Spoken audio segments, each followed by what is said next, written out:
Well, Rachelle, welcome. First of all, we're so glad you were able to come today. I enjoyed your speech, and I not only learned from the content of your speech, I learned by watching you speak and take control of the speaking space.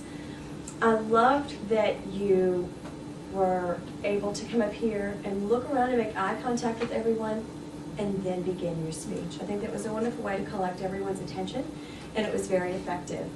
You were also very good with your body language. Your emotions were very fluid, they were controlled, not flailing about, and they were used to emphasize a point. I think that was very effective. You also employed vocal variety extremely well. You used beep, beep, beep. You even talked in a southern accent, which was passable, I have to say. And you used good alliteration, such as one sentence I particularly enjoyed was, "You smelled the stench of decay and desperation." I thought that was lovely, using the double S's and the double D's.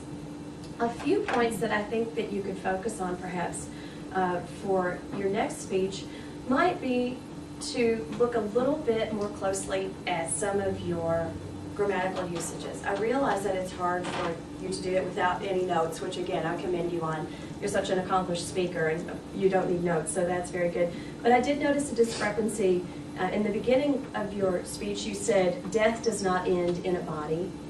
Yet at the end of the speech, in the conclusion, you said, "Life does not end in a body." So that was just the life or the death. So I thought that was one thing that could have been a little more concise. I also noticed that you had a few repeat words for "and." And I also noticed that you said, "I had just got unemployed," so I had just become unemployed.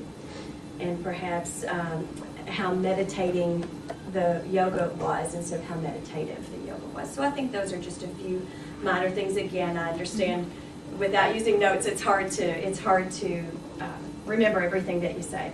But overall, I really enjoyed your speech. I thought you did a wonderful job, and I'm really pleased that you were able to come and share your experience with us today. I learned quite a bit from just about not only your content, but also just watching you give your speech. Thank you very much.